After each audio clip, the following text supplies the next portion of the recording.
자, 오늘 이제 증시 이슈 좀 들어가 보도록 할게요. 지금 지난주에 중국이 3분기 GDP를 발표했습니다.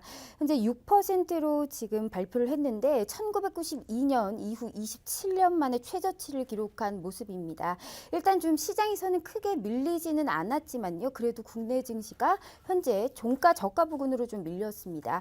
여기에 지금 미국 역시 경기 선행 지수가 전월보다 0.1% 하락했는데요. 예상치보다 좀 밑도는 그런 수치가 나왔습니다. 결국은 이 미중 무역 전쟁의 여파가 이렇게 나타나고 있는 게 아니냐라는 이러한 이야기가 상당히 많습니다. 김본수타님, 현재 지금 이러한 상황인데 경기에 대한 이 둔화세가 과연 지속이 될까요? 아니면 좀 미중 무역 협상에서 스몰딜이 나왔기 때문에 좀 늦어도 이 극복을 좀 할 수 있을지 상당히 궁금합니다. 네, 일단 지표가 중국하고 미국하고 지표가 나왔는데 먼저 중국이 이제 GDP가 나왔죠. GDP가 나왔고 지표 부진은 근데 어느 정도 예견된 상태였습니다. 예견된 상태였기 때문에 시장에서 엄청난 충격은 아니었는데 일단 중국 시장은 충격을 받았어요. 충격을 받았는데 중요한 건 이제 우리나라 증시도 약간 밀리긴 했는데 엄청 많이 밀리진 않았고요. 사실 이게 6%대 나왔으면은 좀 세게 밀렸어야 되는데 뭐 세게 밀리진 않았습니다. 근데 중요한 사실은 이제 세게 밀리지 않았다는 것보다는 시장 전체적으로 이거 지표 계속 안 좋아지는 거 아니야? 라는 얘기인데 어느 정도 부진의 예상이 됐던 상태인데 저는 이 포인트보다 이 포인트를 보시면 좋을 것 같아요.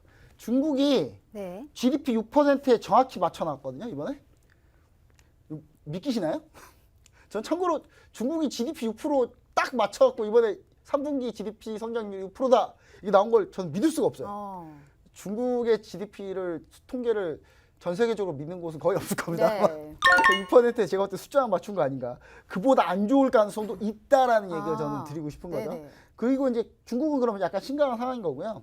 미국 같은 경우는 경기 선행지수는 아직 우려할 만한 상황은 아닌 것 같고 그다음 베이지북이 오히려 좀 중요한 것 같은데 베이지북에서 사실 베이지북이라는 게 지난주에 베이지북 나왔는데 경기에 대한 판단 자료, 이렇게 베이지색이어가지고 베이지북이라고 하거든요. 이게 연준이 이제 발표하는. 근데 여기 판단 자료를 보면은 베이지북에서 좀 비관적이었어요. 좀 좋지 않았기 때문에 제가 봤을 때는 이로 인해서 오히려 월말에 그러니까 제가 지난주에 미중 무역협상 스몰딜이 나오면 뭐 미니딜이죠 사실. 미니어처딜이라고 저는 얘기하는데 이 미니어처딜이 사실 나오면서 어느 정도 월말에 이번 달 월말에 FOMC에서 금리 인하 안 하는 거 아니야? 저 이런 생각이었는데 지표가 무너지면서 제가 봤을 때는 금리 인하 가능성이 높아졌습니다. 사실상 이번 달에 한다고 봐야 될 것 같습니다. 제가 봤을 때 한다고 봐야 될 것 같고요. 그리고 이것 때문에 이제 사실 뭐 주가가 급락한다기보다는 상승세만 좀 제한되고 있다. 지금 상승세만 제한되고 있다. 이렇게 보시면 좋을 것 같고 이제 FOMC 금리 인하 후에 추가 인하 코멘트가 없을 가능성을 우리가 따져봐야 돼요. 그러니까 지금 금리 인하는 어느 정도 예정돼 있다 생각하시고 추가 인하 코멘트가 과연 있을까 없을까에 대한 전제가 깔려 있는 거예요. 그러니까 있을까 없을까에 대한 논쟁인 겁니다. 그리고 이제 여기서 우리가 한 가지 추가로 챙겨야 될 포인트는 뭐냐면 미중 무역협상 스몰딜로 당장 지표가 뭐 살아나지 않을 것 같아요.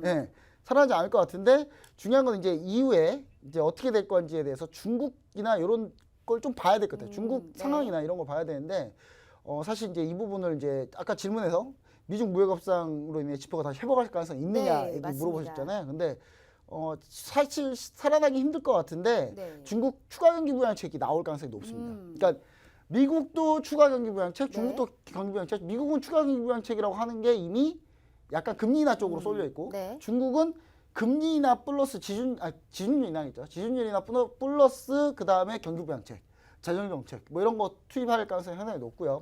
그래서 우리가 여기서 좀 봐야 될 거는 지금 이제 이미 추수감사절이 추수감사절 돌아오잖아요. 추수감사절이 돌아오면은 우리가 뭘 봐야 되냐? 미국 소비 시즌을 봐야 돼요. 왜냐하면 미국 소비 시즌 전에 또 뭐가 있냐? 중국 소비 시즌이 있습니다. 11월 11일에 중국의 관군제가 있죠.